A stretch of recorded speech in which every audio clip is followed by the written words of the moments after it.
기술협상 쪽에서는 사업자가 나 델 서버 마음에 안 드는데 요거 저 델 서버 말고 HTTP 서버로 바꿔줘 라고 해서 기술협상에서는 HTTP 서버 넣는 대신 뭐 해주고 뭐 빼고 이런 식으로 하잖아요. 그래서 기술협상 끝나고 했는데 그래서 결론적으로 요구사항 정의서에는 한 HTTP 서버에 대한 내용이 나오겠죠. 그러면 마지막으로 검사기 주시는 뭐를 확인해? HTTP 서버 그 스펙에 있는 게 제대로 들어가 있는지 확인할 수 있는 내용을 나와야겠죠, 당연히. 그래서 이 검사 기준을 통과하기 위해서는 그 HP 서버의 스펙 이런 거를 다 이렇게 스펙한 자료라든지 관련된 거 캡처해서 뭔가 문서를 만들어줘야겠죠. 그런 식으로 문서, 정합성을 따지는 문서 때문에 좀 길게 말씀을 드렸고요. 그래서 과업대비표는 아까 말한 대로 요거 관련된 문서, 요 앞에 관련된 문서고요.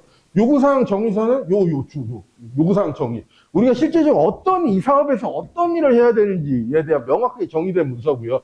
그러다 보니까 과업대비표 내용은 요구사항 정의서의 핵심적인 내용은 요 기능, 비기능도 중요하고요. 일반적으로 기능 요건에 대해서. 요구사항 아이디가 제일 중요하겠죠. 아이디는 구분해 놔야 되니까. 그리고 요구사항 당연히 아이디에 대한 설명일 거고요. 기능 부분. 그리고 중요도 제한사항이 있는데, 요거는 옵션 사항이라고 하더라고요. 근데 어쨌든, 해결 방안 이렇게 나오는데, 요런 식의 그 셀을 어떤 게 써야 된다. 그리고 예를 들어서 요구사항 정의서에 포함된 항목이 아닌 것은 이런 식으로 문제가 나올 수도 있으니까, 요거까지는 좀 보실 필요가 있어서 말씀을 드렸고요. 요구사항 추적표 말씀드렸습니다. 이제 요구사항 추적표는 요구사항 정의서부터, 요구사항 I부터 어떻게 반영이 됐는지 나온 문서고, 그래서 검사기준서 같은 경우에 아까 말씀드린 대로 어떤 식의 그래서 검사기준서에 보면 여기처럼 기능 요구사항일 때는 이렇게 쓰고, 내용을 보시면 이 검사기준 테스트 케이스예요. 그리고 비기능 요구사항 같은 경우에는 세부검사, 기임서 검사기준. 그래서, 응답 시간을 뭐라고 썼는데, 검사인데 응답 시간은 클릭 후 3초 이내 이런 식으로 나올 거 아니에요. 그런 식으로 적는다는 거죠. 요 같은 경우에 요구사항이 하나 기능인데 조회 기능 하면은 이 검사에 클릭하고 누르면 조회 응답 관련된 사항이 조회된다. 이런 식으로 쓰겠죠. 그래서 요 기능 요구사항의 검사 기준, 비기능 요구사항의 검사 기준 이렇게 따로 나눈다는 거 아셔야 될 필요가 있고요. 그래서 요거 같은 경우에 검사 기준 대비 과업 이행 현황이라고 해서 이게 우리가 검사하기 전에 자체적으로 사업자가 우리가 지금 현황은 이렇게 되고 있어요. 이런 기능에 대해 RFP 기능에 대해서 진행 중이에요. 아니면 완료됐어요. 그래서 진행 중인 사항은 언제까지 완료됐는지 확인한다는 거죠. 완료된 사항에 대해서는 당연히 검토를 하겠죠. 그리고 진행 중인 사항에는 이게 검토를 누가 하냐면 감리가 하겠죠. 이거는 사업자가 내는 거니까 감리를 하기 위해서는. 그리고 진행 중인 사항에 대해서는 당연히 안 보겠죠. 그런 내용이란 거고요. 그리고 이 전체적인 거 감리에 대해서 한 번 더 확인을 해요. 이게 완료라고 했지만 실질적으로 감리가 와서 보니까 완료가 아니네. 진행 중인 거 아니야? 이렇게 될 수도 있잖아요. 그러니까 이 사항을 그대로 반영하지 않고 감리가 이거 하나하나의 상목에 대해서 검토하는 액션을 취한다는 거. 그리고 그래서 요거 같은 경우에는 감리가 하는 거겠죠.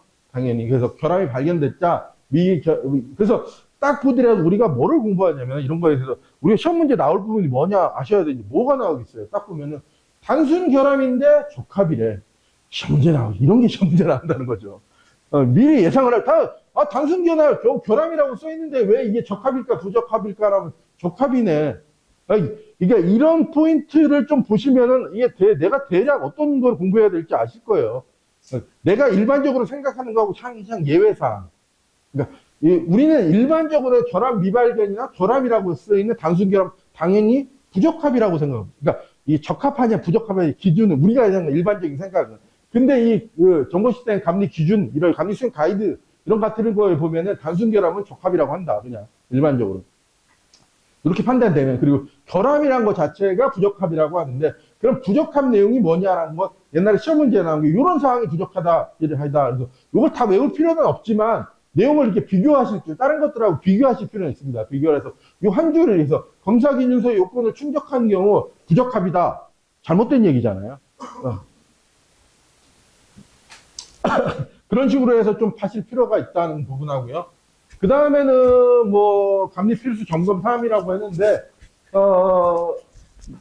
요건 한번 읽어보세요. 제가 일반적으로 정보시스템 감리 기준에 같은 경우는 요구사항 점검, 요구사항 설계 변경 점검, 그다음 가업 이행 점검이 요구정이 세 단계의 감리에 대해서 진행되는 거였다면 이게 다른 기준, 정보시스템, 그러니까 행정기관만이 공공기관 정보시스템 구축 운영 지침 같은 경우에는 기술적인 계획표를 점검